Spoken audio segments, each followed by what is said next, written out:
Thank you. Hi, everyone. I'm sorry to introduce, but we have to take a moment of time. Unfortunately, as you all probably know, the founder of the Lisbon Council and president, Paul Hofheinz, passed away last week. And it's important that we remember him. He passed away at 62, surrounded by his loved ones. As we wrote on the obituary, he was a giant. After a career in journalism with Wall Street Journal and Forbes, he co-founded the Lisbon Council in 2003 to deliver on the goals of the Lisbon Agenda and remain its president for 22 years. Paul infused in the Lisbon Council not only his goals, promoting democracy, economic progress, social justice, but most importantly, his unique way of doing things. He championed evidence, facts, tangible outcomes, and avoided at all costs hype, jargon, and self-referentiality.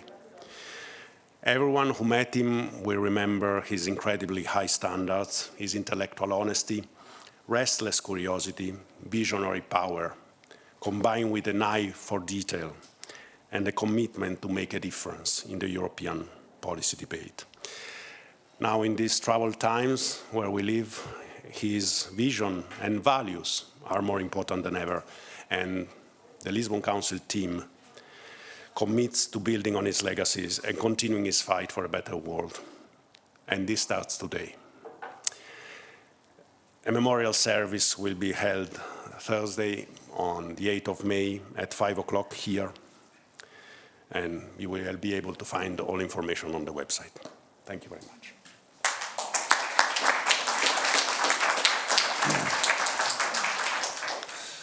Well, thanks so much, David. And this is a very special day for the Lisbon Council, and we have a very special program as well.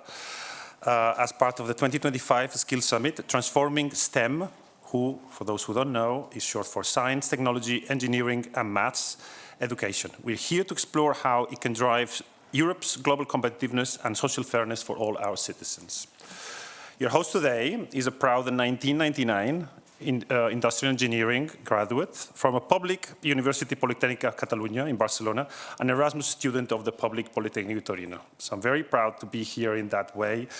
My experience launched a European professional journey from Spain to Italy, working at the Fiat Group, to the UK, now Germany, where I've settled, probably traveling to almost every single European Union country. For me, this is not just professional, but it's very personal. I don't think there's any other region in the world where personal growth and professional opportunity can come together, intertwining and as meaningfully as they do here in Europe. And we need to keep working to make those paths accessible for more and more people. Today's conversation comes at a very pivotal moment. If you look at the US strategic priorities today, digital transformation, energy security, artificial intelligence, the green transition, defense, they look like chapters from a modern STEM curriculum. And yet, we know they are not just about coding or manufacturing. They are deeply debated human challenges that require ethical reasoning, systems thinking, political leadership, and creative problem solving. And that's exactly the kind of capability we need for next generation STEM education. In this context, the European Commission new STEM education strategic plan is a flagship initiative under the Union of Skills. It's both timely and bold. The ambition is clear: to close education gaps and build a skilled, adaptable workforce that Europe needs for the industries of tomorrow. The plan has significant 2030 targets, only 5 years away from now. We want to raise the share of students enrolled in STEM fields to 32% from 27 today, so 5 points, 1 per year. It's not small. And 45% in vocational training, up for 36% today, so more than 1 point per year. We want to boost the share of women in STEM to 40%, now it's 32% at university level, and 25% of vocational tracks. Critical steps towards a more inclusive innovation economy. But this is not just about growing numbers, it's also about improving outcomes. The latest PISA results show that 30% of EU students underperform in maths and 24% in science. This is much worse than it was in 2018 when the last kind of measure was taken. And in the same period, the education systems in countries like China, for example, that had a very difficult pandemic, have surged ahead. So it's not just a quantity problem, it's also a quality problem.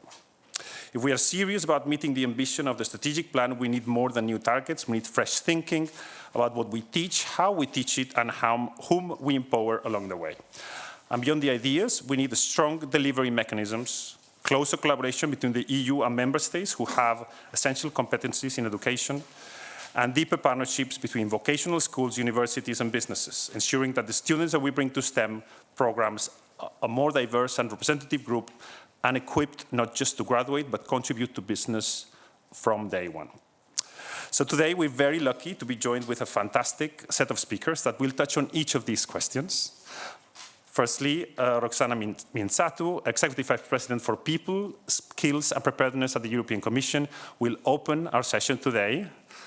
I hope I said everything well, by sharing the thinking behind the new STEM strategy, why now, and what is it at stake. Gina Verjoer-Brouwer, a member of the Executive Board and Chief People Officer at SAP, Europe's leading enterprise technology company, will speak about how SAP is navigating the shift to a skill-based economy and what this means for the future of STEM talent, workforce transformation, and industry education collaboration across Europe. Martín Morales, CEO of the Institute of Imagination, brings a unique lens that fuses technology and creativity. He's worked at Apple, at Disney. He's done incredible things. And now he's going to show us how the Institute of Imagination is making STEM attractive to children from disadvantaged backgrounds, helping them dream of futures that otherwise they might not imagine. Brigitte van den Berg, and hopefully she'll join us as well.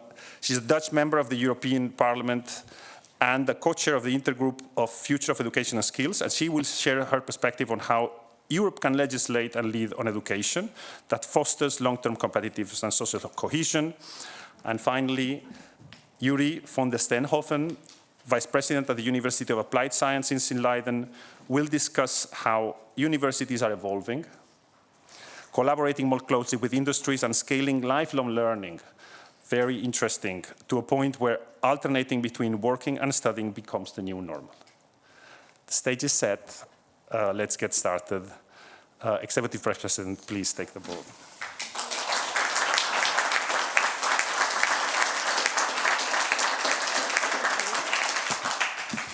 Many thanks for the invitation and for the opportunity to be with you today.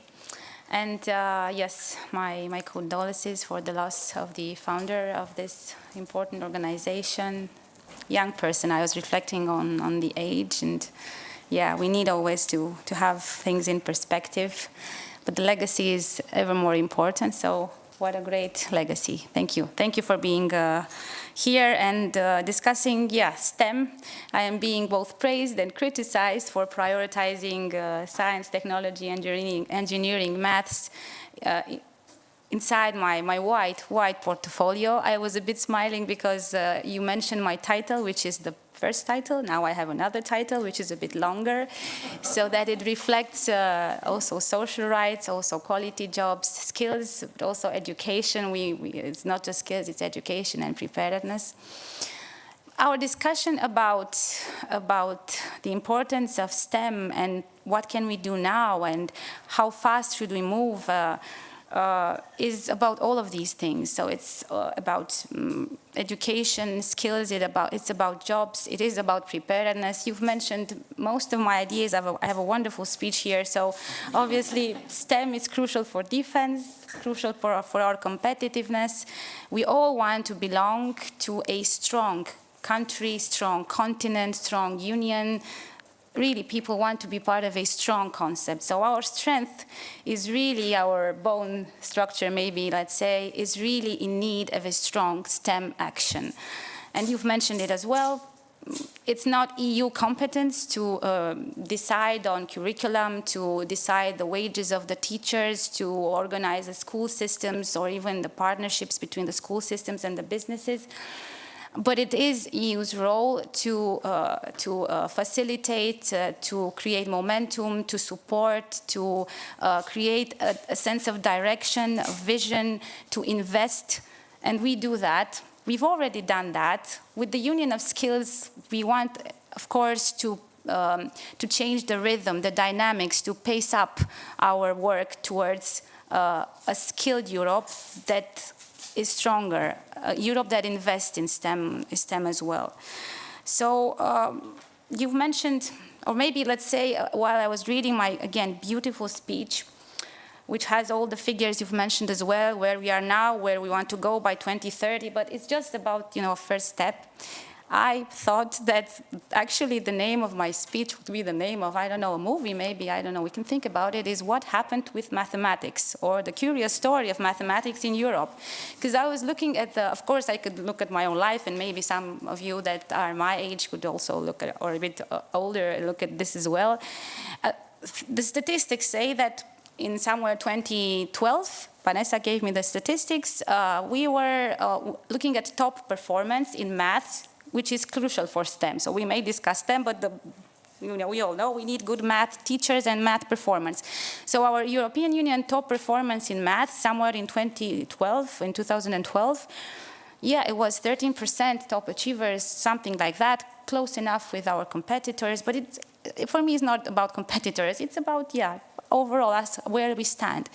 And so we are now down to 77.8, 7-point-something% top achievers in math. And now, with the Union of Skills, we want to go back by 2030 to 15% top achievers in maths. So I was thinking about this. We're just trying to go back where we were in like 12 years ago. It is indeed, any step is important, but we need to reflect on that this generation of digital natives is the generation that is seeing also this is decrease in performance in reading, in maths, and in science. And then we look at the causes, and the Union of Skills as a strategy. Maybe you've read it. If not, I do invite you to read it with the STEM education plan, with the basic skills action plan. They are connected, and we will follow with new actions. Read it because I think it's interesting and concrete. We need to understand what the causes are, and we really look at the causes such as the working conditions of teachers, and we really need to take action on what it means to be a teacher and a professor and to teach maths in Europe, and the shortages, to understand how we can support member states, what kind of environment, ecosystems we create so that the teaching career is strengthened. To make it stronger, and I don't have words for that. I mean, to be a teacher 50 years ago, 100 years ago is different than being a teacher today, because we are a changing society. It's unfair. Of course, I come from Romania, where we forever shall compare our teachers from today with the teachers from, sorry to say, but this is the truth, the communist regime, when there was a different landscape, different world. But indeed, the top achievers were produced, top performance was produced. Such a great STEM education we had then, but of course, lots of poverty as well. It's unfair, we have digital natives generations, so many new challenges in the school place. Society is in a different pace. So we need to look at teacher conditions, at what happens with maths, how we can support maths if we are to start a healthy, a solid conversation about our action on STEM. Of course, you will not see necessarily in the STEM education plan like whole chapters or initiatives on maths. You will see them in the basic skills action plan, and it's education ecosystem with which we want to work. But I just wanted to mention this. It's crucially important. Now, of course, we have set ambitious targets in our STEM education action plan because those drive us, member states, businesses, faster forward. I don't know if it's going to be a linear evolution, 1% each year in the next years. What I know is that these ambitions help us also have critical discussions, conversations with ministers of education, ministers of finance and budget, and different stakeholders in our European Union, with industries, social partners, with all that are responsible, with education providers, with specialists like you. What can we do? Do we reflect our STEM priorities in the next budget, in the next MFF? Because now it's the moment when we are working on the proposals for the next MFF. I coordinate both Erasmus, which you know very well, of course, and Erasmus Plus, and European Social Fund Plus. which is of course helping more cohesion regions, but it's a very important fund as well, so which invests already a lot in education and skills. We invest already a lot through the Recovery and Resilience Facility. There's some investment through Horizon, some investment through InvestEU. We have scattered investment in so many kind of strands of financing across the Union, but we, I think, need this kind of targets, this kind of strategic action plan on STEM, so that we focus, we coordinate, we are much more, driven towards our results. We measure, we have data, and we really take the necessary measures. What can you do? You say again, you do not have the competence. Well, for example, in the Union of Skills, we propose in terms of governance, a high-level skills board, and also on the STEM action plan, an executive panel, we called it, well, again, a team where we want to get our continuous advice from, with a team where we have industry, where we have education providers, where we have all the relevant stakeholders joining up efforts with us, Commission, services, Council, Parliament, as we do our work on policies, on recommendations, on designing funding for skills for STEM in Europe. So we will set up this executive panel for STEM a bit later this year. Of course, we will be very transparent, everything will be published, and we will announce everything in great detail. But just for you to know that we do not want to work of course, we do not work alone, but I think that it's a good idea that we have a kind of coherence and continuity in our dialogue, not just, meeting certain stakeholders in consultations and then that's that, but really having these types of collaborations in a clear format.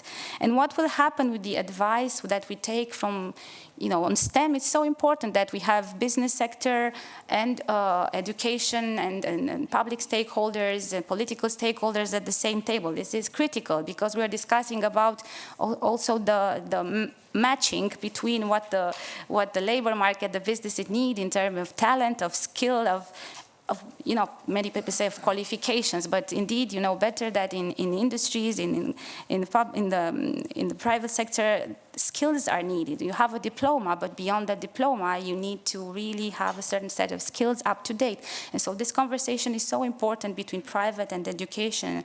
We need really to have this kind of panel team, which the title is not important, but the fact that we want to have advice from this panel on how we can modernize the curriculum, how we can act better, create better partnerships between the private and the education sector in member states.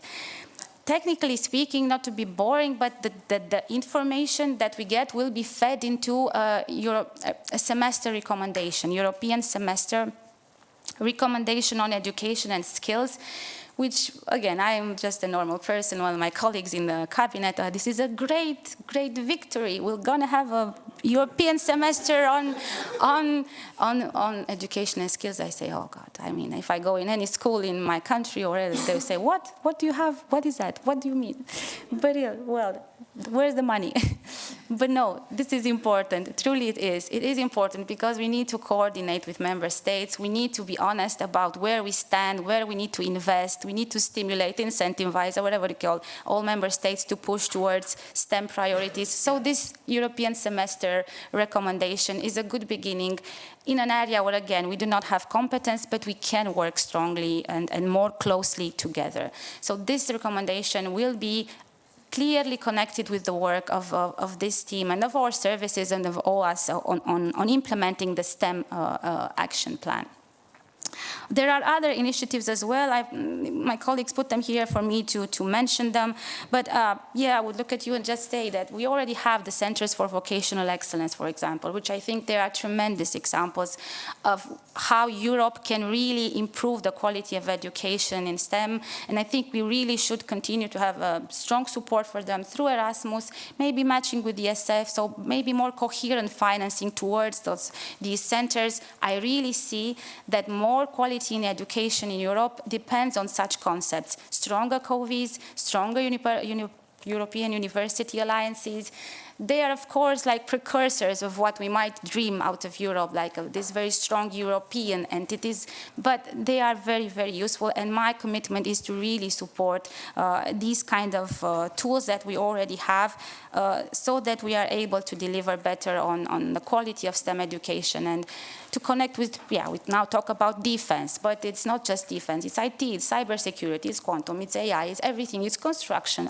Many sectors, water sector, which I've worked on, need STEM specialists. It's different conversations, but it's transnational because the content, the skill needed, the talent, I cannot imagine, despite the fact that the competencies and the curriculum is with member states and regions, wherever the case may be, but in fact, while we are talking with European industries, they need the same skills in the end, the same technicians, the same engineers, kind of the same skills. So really the strength of Europe lies in that as well. Mentioning engineering, of course, we already work on the European degree, slowly, despacito, but still we're going forward a bit. Our ambition is to have European degree on engineering, to work towards that as well. Engineering should be really at the core of our common work. Not mentioning today VET, but do be aware, or be aware that our work on improving our STEM education is not just about tertiary education, not just about universities, is probably a bit more even about vocational and educational training. So it's there that I think the focus should be. And on VET, we will come with an action plan and with measures distinct but connected with those as well. But yes, it is very important that we mention that on VET as well. I want to work towards a European degree, just for you to know. Of course, one last maybe mention. It is also the geopolitical context of that nature. It is a turbulent context, but I do think that out of crisis and out of turbulence, Europe has emerged stronger, or at least it clarified who we are, what we stand for, a bit more than that would happen in calmer and more peaceful, or it is peaceful, I mean, in some places not. Let me not go into details. Complicated times, but those can stimulate stronger European, let's say, or a stronger Europe in the end, as I've mentioned in the beginning. Attracting talent, whether it is in humanities, whether it is in research, innovation, engineering in Europe, is important. We are an aging continent. We are a continent with a lot of challenges. First and foremost, my intention is that we invest in our generations, but we need to be attractive. We need to maybe regain those that have chosen to leave. Very, very strong, brilliant minds. So be aware that we also want to work together with member states on choosing Europe. Choose Europe is also the name of it's not just in the Union of Skills, but our let's say, mindset in the Commission on putting forward a package that is making it easier, attractive for talented, bright people to choose our continent, to come and work, innovate, research, in STEM fields first and foremost, because these are the hot spots of our current let's say agenda, and then our needs to be a strong continent and to be a strong union. Well, that being shared, I will be very gladly listening to. I will listen to a number of the interventions. Thank you, and thank you again for having me.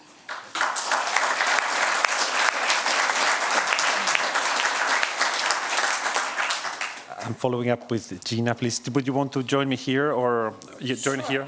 Yeah, fantastic. Sure. Not far. So. Not far. So, also good afternoon from my side. So, Gina Varjo-Proya, I'm the Chief People Officer of SAP, and I was also listening very carefully what you said, because it's the foundation for our company to be successful. We're very proud because we just became the most valuable company in Europe, but this also comes with a lot of responsibility and a lot of work as well, and also accountability, not only for our workforce, for our employees, but also for our customers.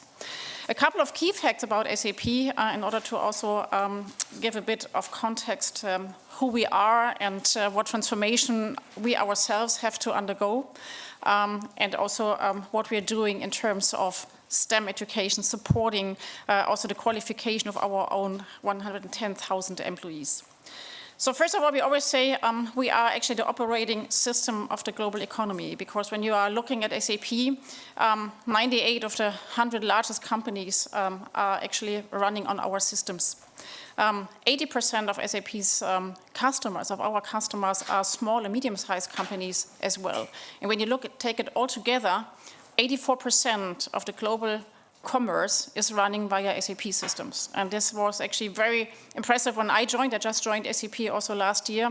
And it's a massive number, but it also shows how much responsibility we also have, not only to transform ourselves, but also to help our customers transform themselves. And AI and cybersecurity and software development plays an enormous role in doing so. And it is also important to keep the competitiveness. So when you also look at our own transformation, so in the past 4 to 5 years, I think we have really opened a new chapter. We really had to undergo a tremendous transformation from on-prem, being an on-prem provider, on-prem system, to be actually a cloud organization. And now we also launched our new strategy, AI first and suite first. So AI plays such an important role. AI is embedded in all our products we are delivering. It's not a commercial AI only, it's really embedded in everything what we do. And this is a transformation power, not only for our customers, but also for ourselves. And one element that was extremely important for us, and is still important, because this is a journey, this is not done in one day. So we are also now driving SAP towards a skill-led organization. So in my people strategy, it's very clearly stated that we are transforming SAP into a skill-led people ecosystem. What does it mean? Everything what we do is actually skill-infused. We have to walk away from these rigid job profiles, from job descriptions that are very old. I mean, sometimes employees still sit on profiles that are 10 years old. You cannot really, provide the right learning journeys, the right development opportunities. That's why I said, okay, we have to break down the skill lens. We have to put the skill lens on our workforce. And we also have to use our own AI technology. Because without AI, Gen AI, and the right software, you cannot move into a skill-led organization. So it's extremely important that we're doing that, because we have to provide real-time, always-on learning journeys. We need to have, we have to understand also what are the skill gaps, because skills are changing so fast. So we have to be able to swap in and swap out skills all the time, and then also providing immediate support, not only on the training side. I think this is the easiest use case, I always say, but we also have to make sure that we are enhancing internal talent mobility, that we are also enhancing the own job opportunities within SAP, that we are able to qualify and keep our workforce employable. And with a skill lens, this is much easier, much faster, and I think it will also enhance the opportunities, but also the motivation and engagement of our workforce, because this is equally important. You also mentioned that we are also losing talent. We have to make sure that we are competitive, that we are attractive, and I will also speak about it in a second, what we're doing here. Because we are the only AI company in Europe under the top 10. All our competitors are in the US, and this is where you also find the talents, and it's important that we also be attractive, not only in the US, but also globally. And I will also speak about in a second what we're doing on the next-gen SAP strategy in order to attract the talent. But however, I would say SAP cannot actually drive AI in Europe alone. It's extremely important that we have a strong European ecosystem, and this builds very much on what you just mentioned, because we cannot do it on ourselves. We need to have the access to talent. We need to have the right qualifications. Because yes, we're investing also a lot in building talent, but we cannot build everybody on our own, right? We also have to we need to have a certain foundation and a certain educational level in order to be able to build and invest. We do that as well, and I will also share that. So that's why I would also really love to highlight the AI Content and Action Plan, because for us, it really focuses on the right priorities. So building AI talent is one of our core tasks at the moment. And when you're offering also the AI Skills Academy, that's something we really need. And this is something we really depend on as a company like SAP. So therefore, it's super important to have that as a strong talent pipeline supply. What I also would like to say is that even as a society, I think we have to transition into a skill-based society. It's extremely important, and that's why we also agree with the European Commission's assessment that the EU needs people with the respective skills, because despite all the conversations we have with AI and how jobs change and the requirements are changing, I think there's still people behind the success of companies, and I'm convinced that this will also stay, even though the journey will shift, right? Today we have our workforce, and we have to make sure that everybody knows how to operate AI. Agentic AI is the next level, but this journey shifts, and then you have also agentic AI first with human oversight. But you need to have also skilled people who are able to operate with agentic AI systems. So it's not that everything goes away. I think it's important that we have also the right people and the right education who knows how to handle that and operate in agentic AI era. For us, skills therefore remain the driving force behind the competitiveness of SAP, and that's why we are heavily, heavily investing in skills. We just laid out also a goal that 15% of the working time should be invested in learning. So we're heavily, heavily investing in learning, making time available, and also using our own software to push the skill-led learning journeys. So this is extremely important. Therefore, you mentioned the Union of Skills. Also this, for us, is the right strategy at the right time, because new technologies are also shortening, actually, the life cycle of skills, right? The duration and the validity of skills are very short. So that also means we have to make sure that our workforce is adaptable, is able to be in that continuous learning mindset. So we're pushing also not only the content, but we are also working on the culture. We call it growth culture, because it's so important that you're not losing the appetite to learn, not losing the appetite to innovate. And skills are the engine for innovation, right? And this is so important, and that's why this is a part of our strategy. So we are transitioning actually from a knowledge-based to a skill-based society. I mentioned already that we are transforming into a skill-led people ecosystem, and the basis for that is also that we are, for example, building up a skill taxonomy. Since 2 years, we have invested in that. We have reduced the number of skills from 6,500 to 1,500 because we had old skills, right? Outdated skills. And we are also working with external companies who do skill benchmarking all the time. So we are screening externally what is actually upcoming and what is relevant also for us to do our business. So with the skill taxonomy, we first of all have a unified language, which is extremely important. It also helps us to benchmark ourselves to say, okay, are these skills still relevant, or do we have to swap in and out the skills? And we are also able to now link our employees to skill profiles that are always up to date, and again, link it to AI in our software so that you have always the access to our learning journeys. So this is extremely important. But I also would like to highlight that not only the technical skills are relevant, we are also looking at soft skills. Learning agility is one of the key and core skills you need to have, because we are pushing lifelong learning. It's not enough to say, oh, my knowledge is now current. It's not helpful, right? Because you have to say you always have to update. So learning, continuous learning, curiosity, that's something we're really trying to highlight, to push and embed it. We have also embedded this in our own cultural framework when it comes to our own values and behaviors. So this is something we're really, really encouraging in our organization. And what I also said, I think a skill-based career development is also important, but I highlighted that before.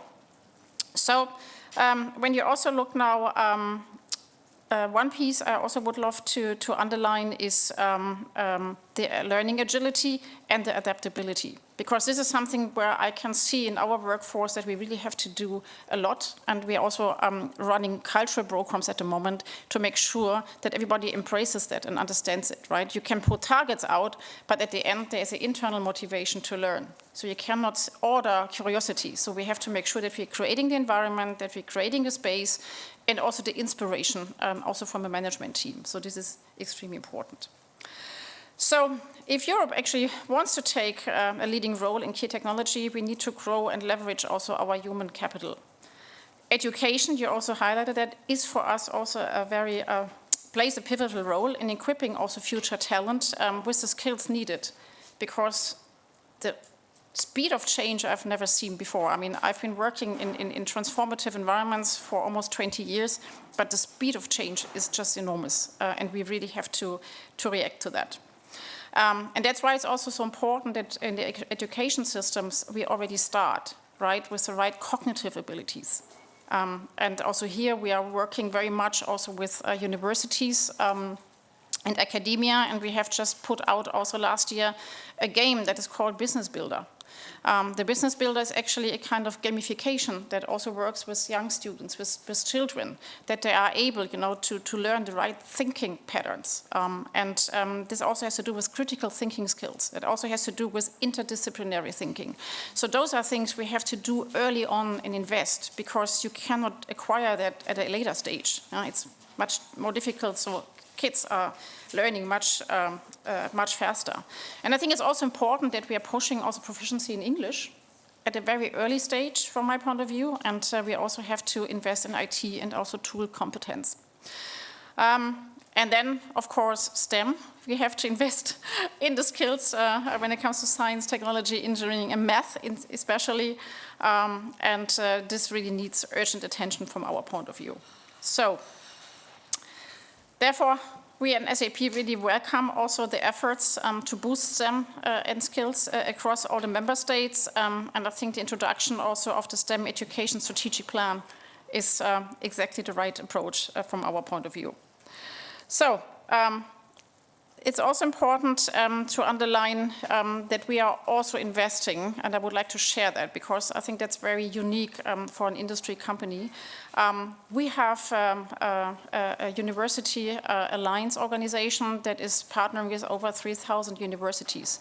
We are touching more than 1 million students and pupils every year. We are working together with professors at universities to develop curricula.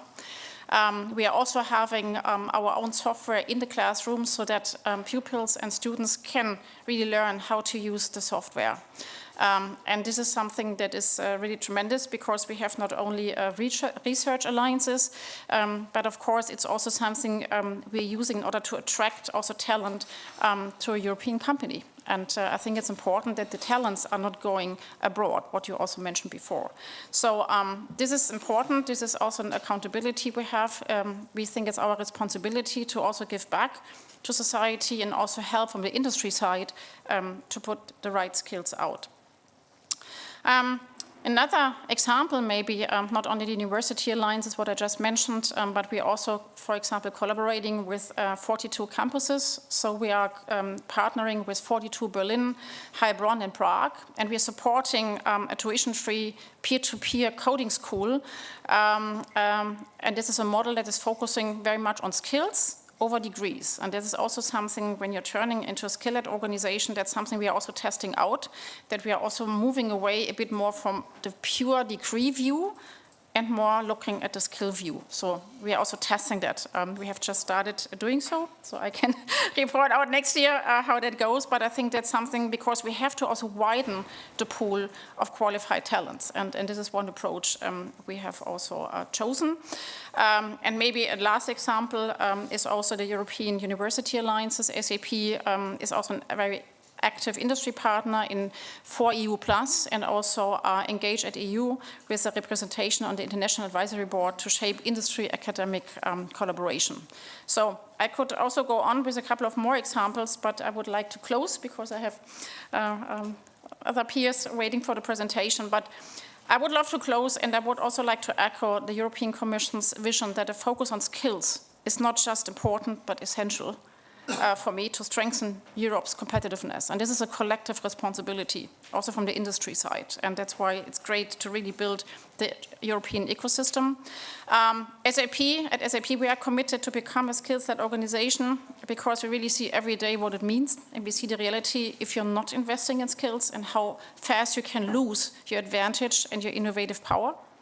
And to meet the challenges of today and tomorrow, and we need a coherent and comprehensive approach, so one that really unites the stakeholders among education, industry, science, and politics. And this is actually what we are also here to help, and we are standing ready to be an active and trusted partner and also help shape that Europe stays competitive and is also taking an active lead in AI.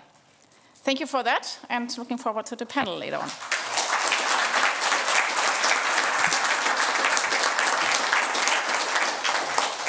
Thank you so much, Gina.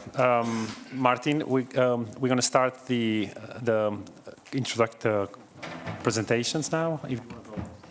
1, 2, 1, 2. That's working. Yeah. Great. Thank you. Thank you very much, Roxana. Thank you very much, Luis, Gina. Just a brief overview about who I am and what I'm doing here.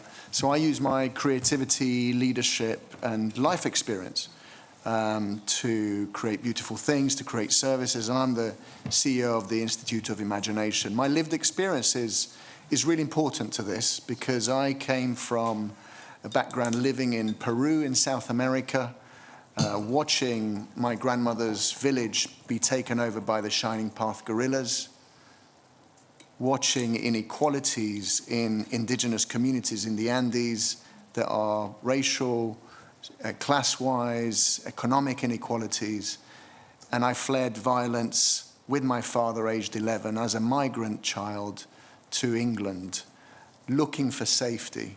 Unfortunately, when I got there, that safety wasn't there in England. I suffered from racism in the village that I landed in. Now that happens in towns and villages and cities all over Europe. And that happened to me. And luckily, I was able to use my own creativity, my own ingenuity, my own curiosity to kind of progress through life.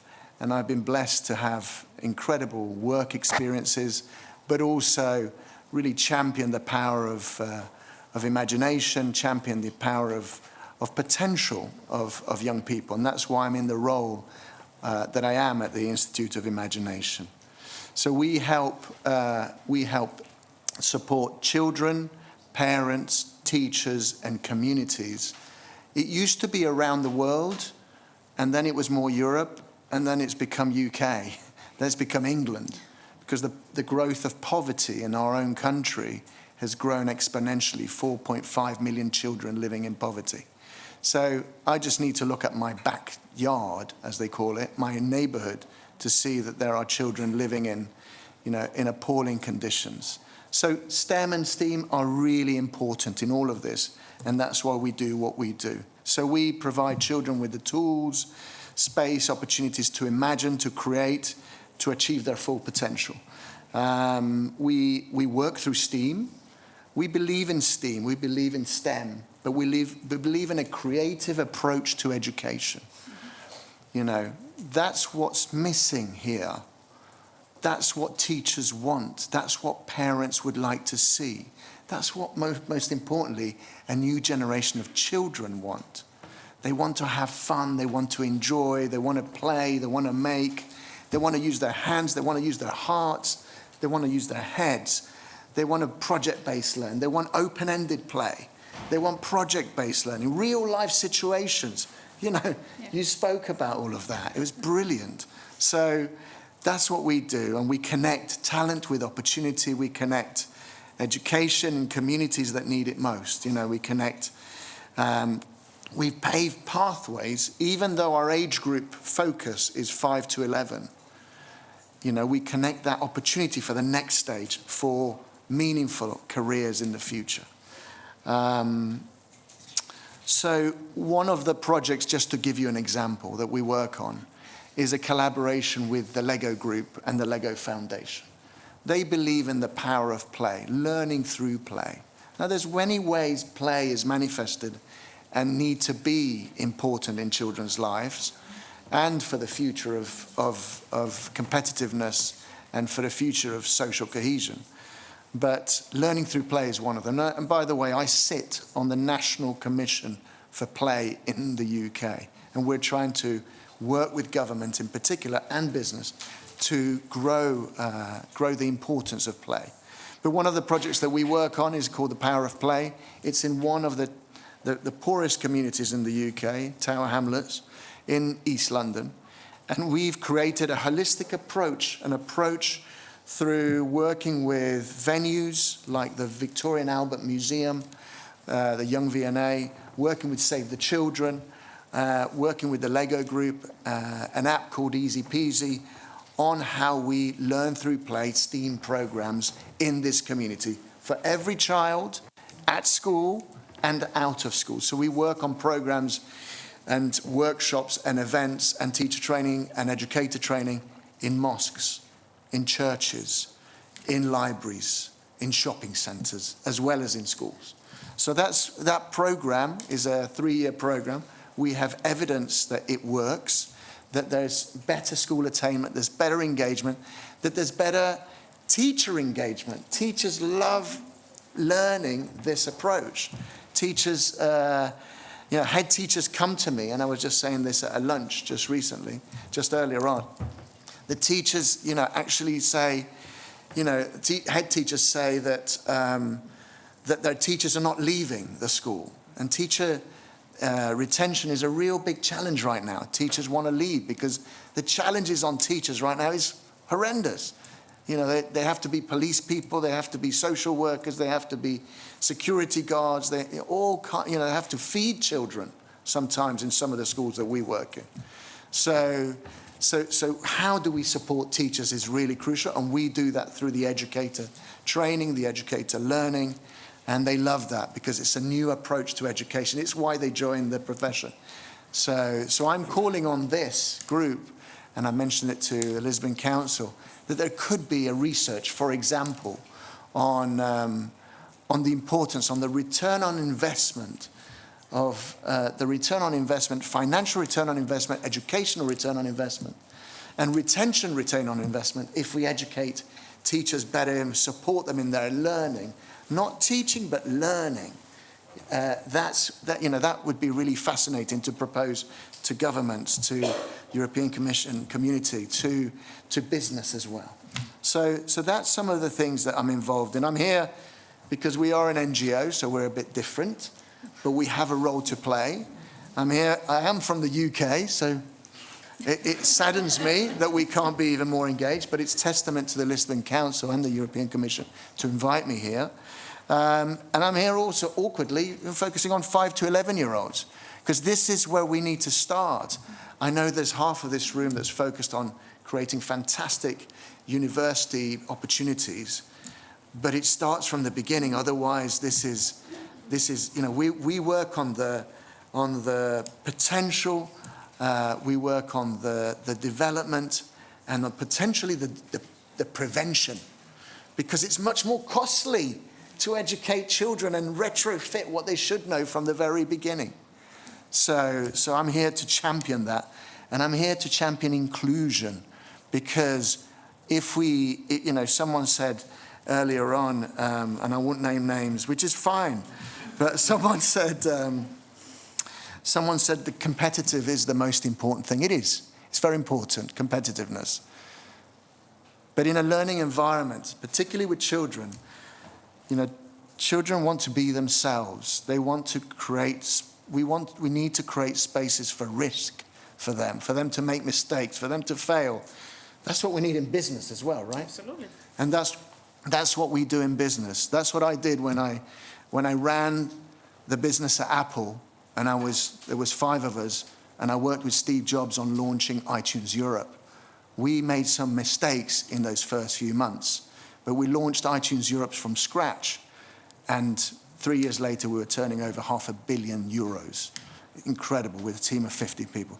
That's the mistakes. I made a lot of mistakes when I opened a Peruvian restaurants business in London called Ceviche, because I'm half Peruvian, as you know. So I made a lot of mistakes then, but I had the space to do it with, because I created that culture and that team.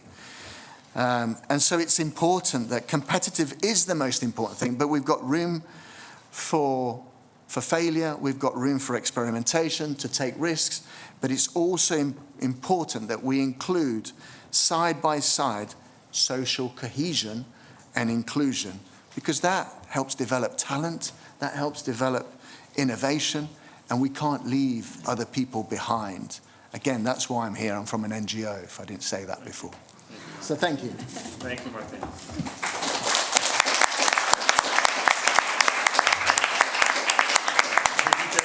we don't have a chance to say hello. Thanks so much for joining us. Thank you very much. I'm very happy to be here, and I'm very happy to hear your inspiring story. Thank you so much. It's You're welcome. Gives a good vibe, I think, for the discussion we are going to have, and exactly the points that we need to discuss.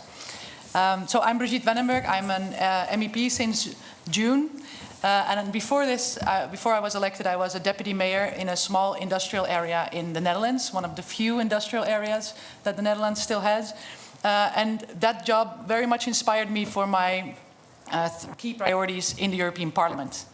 The first of that is to make sure that the energy transition is going to work for industrial areas, not only for the industries that are there, but also for the people that live and work there.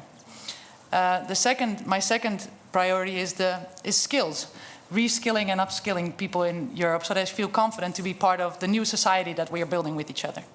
And the third one is housing. I'm very happy to be member of the new housing committee of the parliament, because I think if we can't even arrange people to have a good place to live, then what are we worth as a government?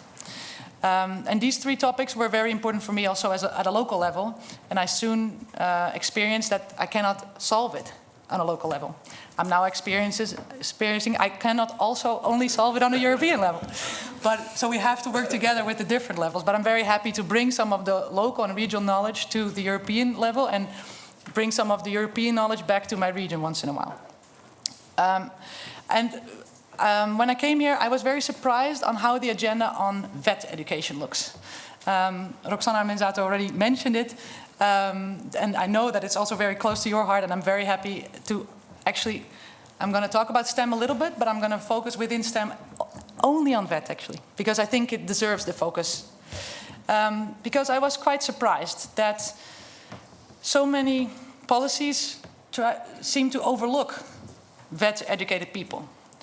And we are talking so many times only about university-educated people. And when I was just arriving here, I had a few surprises, and I will tell them about you. But I first want to tell you about who was inspiring me very much, and that is Karim Amgar. He is a Dutch journalist, and he is also a teacher in vet education. And he wrote a book that's called "But You Probably Won't Understand This Anyway."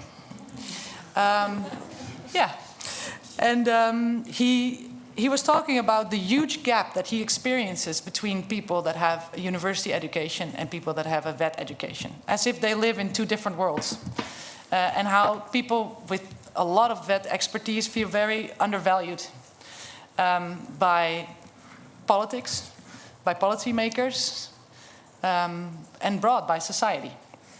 And that we are missing so many chances because we are not valuing this expertise enough.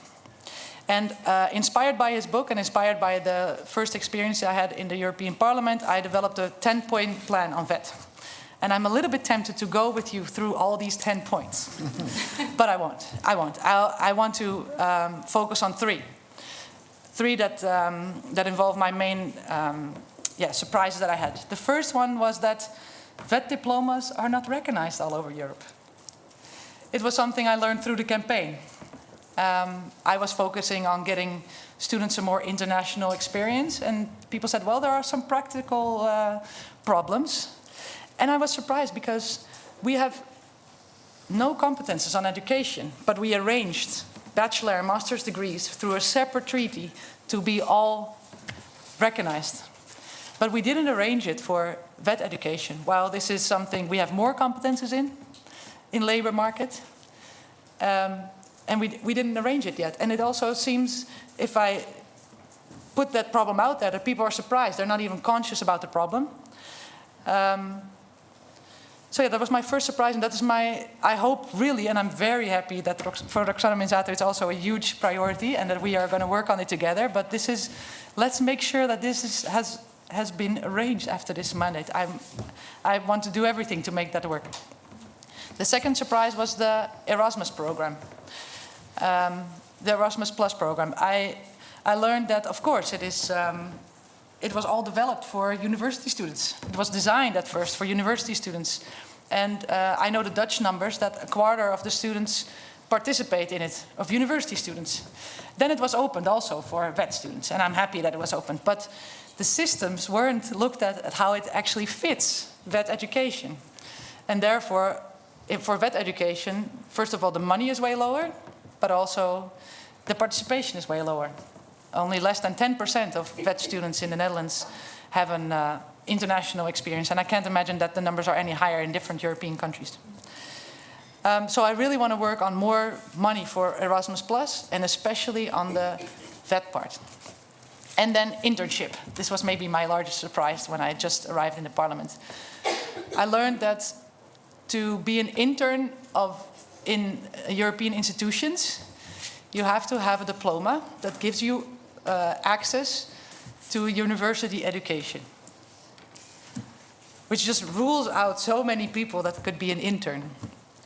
And I started asking a question, and I actually was surprised by the answer, because first of all, I got a lot of times the answer, oh, I didn't even realize that. So we aren't even conscious of the fact that we are ruling out so many students that could have an European experience early in their life. So now I put that question out there on different levels. First of all, in my own team, like, can I, as a parliamentarian, have a student as an intern? Then can we, as a parliament, have Schumann traineeships open for vet students? And then can the commission also put trainees, like Blue Book traineeships? And I see everybody's now saying, yes, let's work on this and let's make this happen. And I'm very happy that next week on the bureau meeting of the parliament, it's on the agenda, and it's going to be a non-discussable point. In Dutch, we would say hammer point. So no, everybody already agrees. And we're going to allow to have vet interns for parliamentarians at least. So that's something. That's something.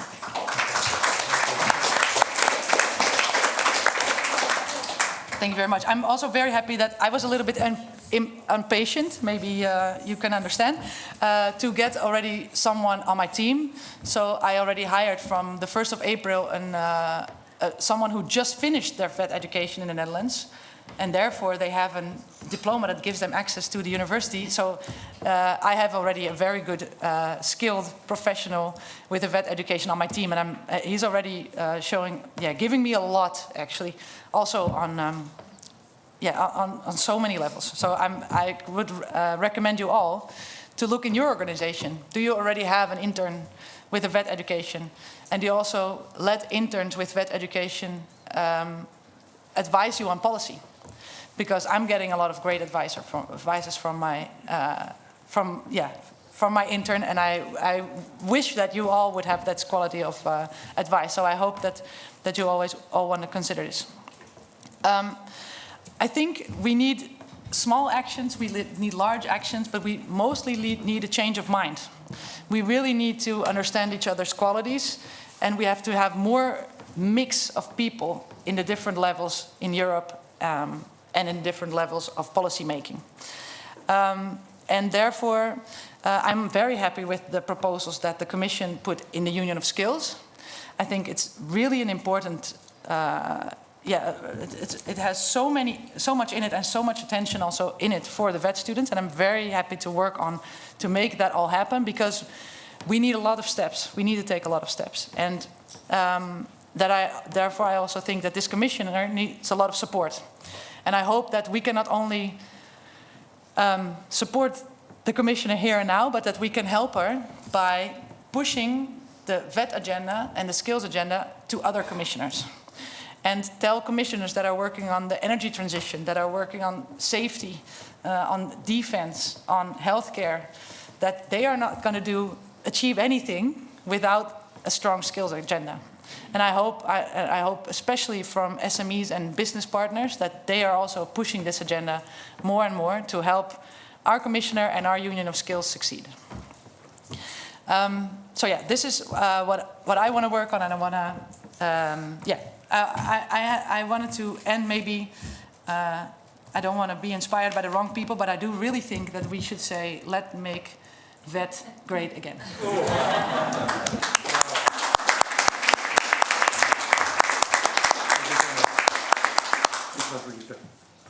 Yuri? Yep. Yeah, thanks so much. My name is Juri van den Steenhoven, Vice President of the Board of the University of Applied Sciences in Leiden. And first of all, let me start. I miss Paul. He was the one who invited me to be here today. And he was like, well, see you in a few weeks in Brussels. And he's not here anymore. That's hard. And in honor of Paul, let me start, even before I introduce myself, a bit more on what Universities of Applied Sciences are, with one stat that I think encompasses the problem that we face here. 97% of my graduates at my university find a job within 3 months. 70% of them immediately get a permanent contract, regardless of what they study. And I can't be too proud, because that's only slightly better than the national average for Dutch Universities of Applied Sciences. So how do I get more people into STEM? That's one of the major problems that we are facing. So I run University of Applied Sciences. For those people who don't know what University of Applied Sciences are, we are a university, but it's slightly different than the traditional research university. That already starts with, if you look at our students, about a third of our students are vet-educated, that we bring into higher education. Our education is a bit more practice-oriented, professional-oriented, and our research is as well. We have about 12,000 regular students and about over 3,000 lifelong learners, professionals that are engaged in any lifelong learning activity at our university. And that's, I think, the theme that I want to talk about, lifelong learning especially. Because here's my second stat in honor of Paul, and a bit in response on the problem that Commissioner Minjatus and Martin also addressed that about teachers. Teachers are increasingly important. We are one of the biggest teacher training colleges in the Netherlands. We actually even have Lego Play certified teachers are part of the curriculum. So we teach our new teachers how to use Lego Play, and then they graduate and they go into the field. Here comes the distressful stat: 25% of our graduates that are trained as a teacher will leave the field within 5 years. We can train what we want. 1 in 3 in the UK. Yeah. But what do we do with that? And they don't leave the job because of the salary. They leave the job because of their own lack of opportunity for lifelong learning, to actually develop themselves continuously as a professional. And they look to find that somewhere else. So again, lifelong learning here is a tremendous important step here. And let's just imagine that we would, as Europe, we would actually achieve the Draghi report, the competitive compass. That we would find the political will, we will find the money to do that. Then we have one major problem. Gina will have one major problem, and that is, where are the people? We reckon that, well, we have about 12,000 students, but on average, demographically speaking, over the next 5 years, the number of students will go down 10%, just because of demographic reason. The commissioner said it, we're on an aging continent. So we have to massively invest in attracting talent, but also in reskilling and upskilling. Not just because of the quantity problem, also because of the quality problem. I think it was said by Gina earlier, the life cycle, especially in STEM jobs, is getting shorter and shorter. So people have to be engaged in lifelong learning. And for us, that's why we've taken a decision as university to say, we don't talk about a degree and then lifelong learning. Your lifelong learning, it's your lifelong. Like, it starts basically when the day you were born, but it will definitely start the first day you will enter our university. And what we have to do, if we think about lifelong learning, is not something that you do when you come back to the university, but that you start with the first day that you actually start your program. And that we make our program much more flexible, So for instance, in certain programs, 40% of our students are starting full-time, but after a year or two, they will switch to a part-time, and they will work, and they will study at the same time. So that, I think, is the world that we're moving towards, and that we have to move towards if we really want to take this issue seriously. Another example of that and what is needed then is very close industry education collaboration. So we are based at the heart of the Leiden Bioscience Park, one of the largest biotech campuses in Europe. It's where the Janssen vaccine was developed and produced. It's where the AstraZeneca vaccine was produced in Europe. So it's an economically important, it's geopolitically important. And our major problem as a university is there are now 26,000 people working there, and every year it has grown, the past 10 years, for 1,000 students per year, 1,000 new jobs per year. We cannot keep up with that growth. And we're working together. We've created a human capital agenda together with industry.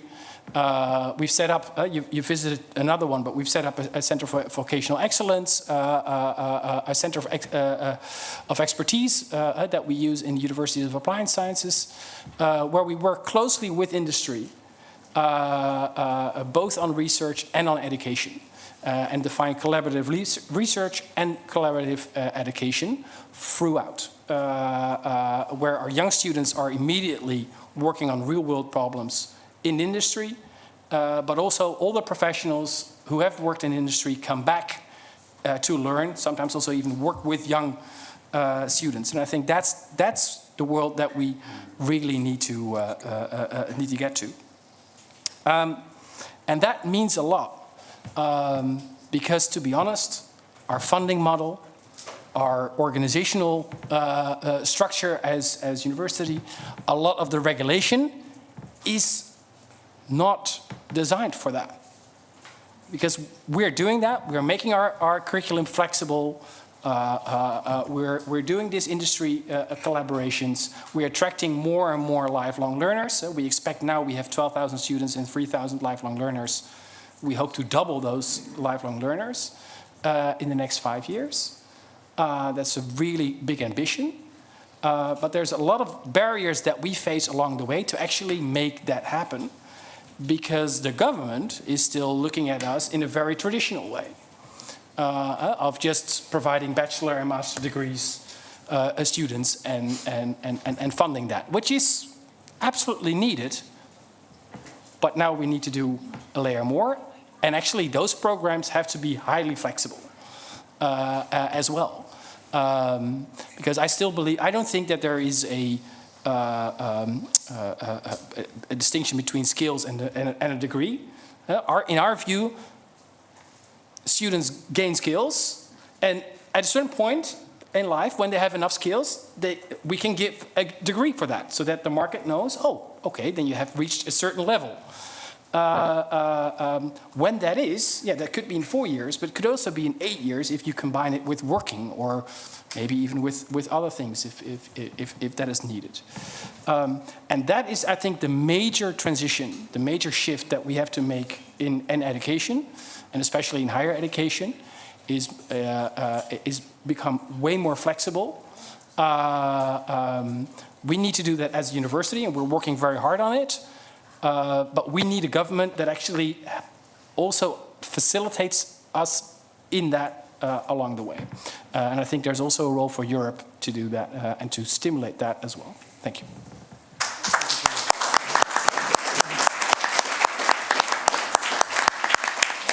Thank you so much. These were honestly fantastic contributions, and I can feel there is a number of themes that have been repeated and repeated. We're going to invite Antoinette in a moment to kind of go through them, but before that, we want to open the room for any questions the audience may have. We might be running a few minutes late, but we don't want to take you away from the beautiful afternoon here. So, any burning questions in the audience? Anything that you think is, you want to double click on of what's been shared so far? David? Hi. We heard some numbers from the Commissioner, also from the performance of European. We've also heard from SAP the high granularity and the effort they do in tracing the skills needs. And there seems to be a gap in the information that is available to private sector, to SAP, and the information that policymakers can give. And I'm sure the European skills data space is an effort in this direction. But are there ways to socialize the work that, and what are the lessons that we can learn from what SAP is doing at European level to better track, to better map, to better, I mean, it's one of the key recommendations of the drug report. No?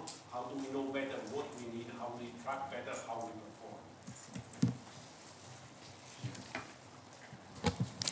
At the end, I think it's to really join forces and to have that ecosystem, so that we are also, having a mixed group, that we're talking about it, that we're having that constant exchange. I think this is how you learn from each other, and this is how you can also then translate, right? Because it's important that we are bringing together the reality with the policymakers, so that it's really, really matching at the end, right? And that we're not living in different worlds. So I think it's important that we have and create these platforms where we can talk to each other and where we can exchange, right?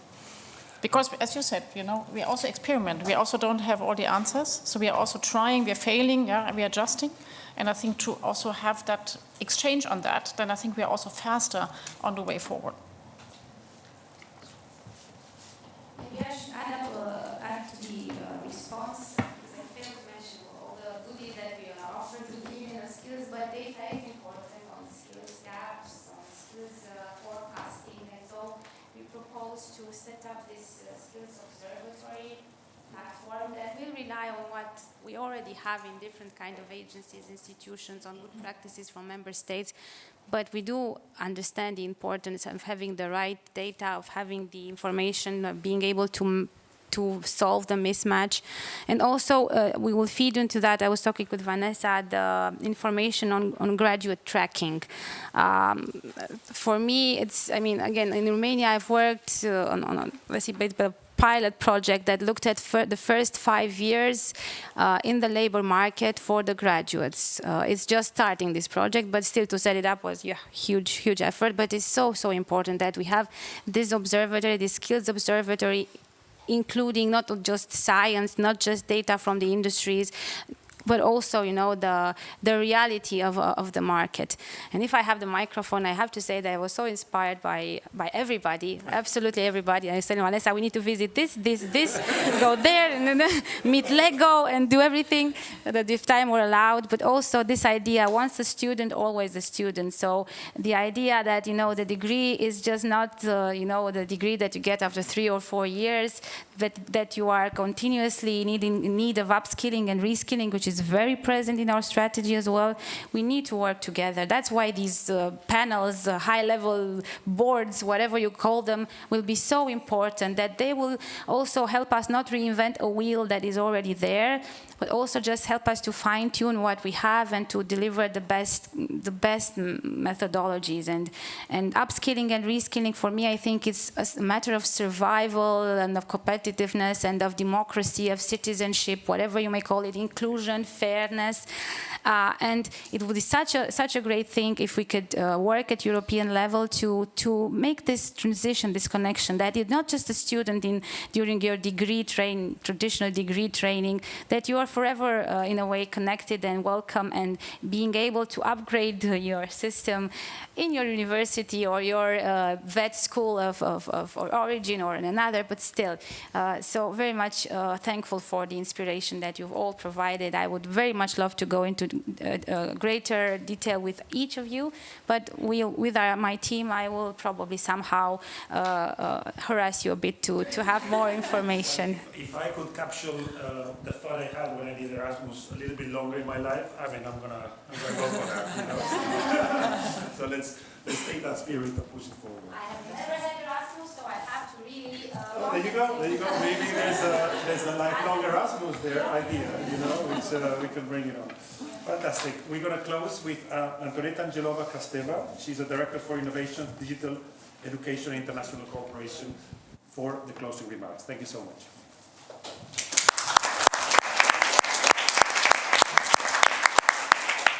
Thank you very much, and good afternoon, everyone. I know the weather outside is absolutely amazing, so I'm sure that you are really longing for your after-work drinks and starting the long weekend. So I'll try not to keep you very long with my closing remarks. But first of all, allow me just to express also my sadness and tribute to the life and work and experience of Paul Hoffman. It's been really a great loss. And let me start by also expressing my deep gratitude for your presence, for the very inspiring and forward-looking discussion and conversation, to the very distinguished panel, and of course many thanks to Executive Vice President Minza too, who has also found the time to stay throughout the whole discussion and also follow in such great detail the amazing exchange that we had. Of course, talking about skills, time is never enough. But I also took very detailed notes, simply because, apologies if someone has not heard me talking, still at the very beginning of my remarks. But what I wanted to say is that I took very detailed notes, because this is a journey, it starts now, and actually we'll follow up on all these matters that have been raised during the exchange. Having said that, I would still like to say a few words and a few takeaways which have been partly prepared, but actually they confirmed everything that you've said as a good summary of this exchange. And the first one is that it is about competitiveness of Europe, but it is also about cohesiveness, it's about preparedness. It's really a very broad agenda. And for Europe to stay and become competitive, cohesive and prepared, indeed we have to act now. And what is truly important is that now we have this Union of Skills strategy in place, that we have the ambition, but we turn it into a reality. And this definitely requires implementing policies, also putting investments into place, but also alignment and creating partnerships, as we heard, working across various sectors at all levels through industry, policymakers, research organizations, non-governmental organizations. My second takeaway is that indeed this ambitious agenda, competitiveness, cohesiveness, preparedness, starts from the classroom. I think that was a very strong message about that. And it's all about education. Education which is indeed connected to the real world, to the real needs, to what is expected by our economies, our societies. You all refer to a very fast changing world and very fast evolving labor market. How can we make actually our education, our training adapted, responsive, relevant to this changing world? And it was really amazing to hear the wonderful story of Martin, who I think very clearly underlined that we need more creativity, more imagination, more innovative approaches, and it's about how we teach our students, our children, but it's also how we engage teachers, and we have to do it in a very attractive, responsive manner at all levels for students and for teachers.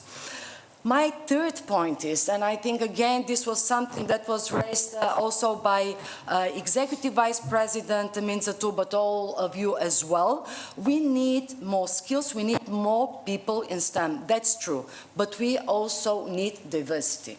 We need inclusivity. We have to make sure that this STEM pipeline, this reflects the whole diversity we have in society and actually makes sure that everyone has the right, the possibility, the chance to contribute to all this. When we talk about innovation, it's about diverse perspectives, and this is only then when innovation flourish. You all refer to the geopolitical volatility and the difficult and challenging times we live in, and it's true that in order to respond to these challenges, we need to really educate, upskill, and empower our people. A few words on the Union of Skills. Executive Vice President Minzatu very clearly explained the ambition behind this new strategy. I simply would like to reiterate what Executive Vice President Minzatu said. It is about an integrated approach, starting from basic skills and also putting a focus, because we discuss today STEM, science, technology, and mathematics. But if we don't start from a very early age, we cannot expect achieving and delivering on our objectives and ambition.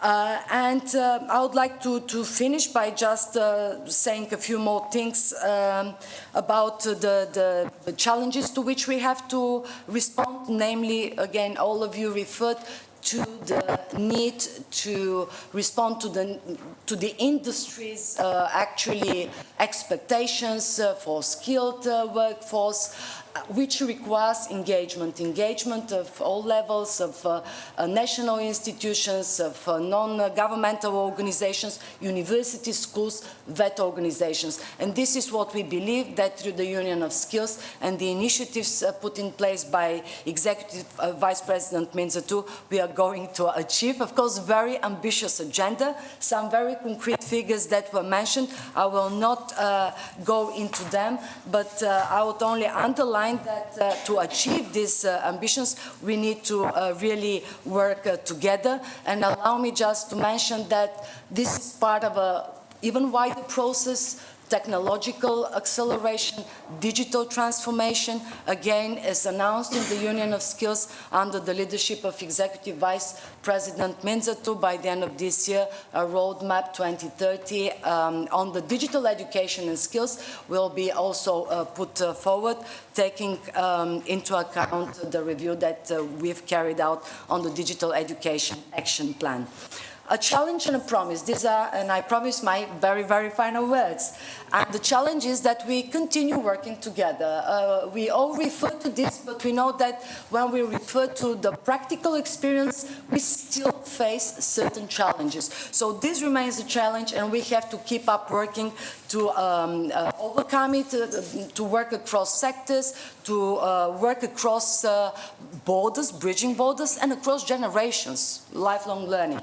And the very final point, the promise is that the Commission services will continue providing the necessary support. We have a very integrated approach. I come from DG ERC, Education, Youth, Culture and Sport, so we already referred to where the competencies are, but we have VET, and this is actually represented by DG Employment, and my point is that we work very closely together in an integrated manner under the leadership of Executive Vice President Minzatu. And with this, thank you once again for this very inspiring, forward-looking conversation, looking very much forward to other opportunities, and enjoy the lovely weather. Thank you. We're closing here. Thank you all so much. Have a wonderful long weekend for those of you who will enjoy that. Thank you.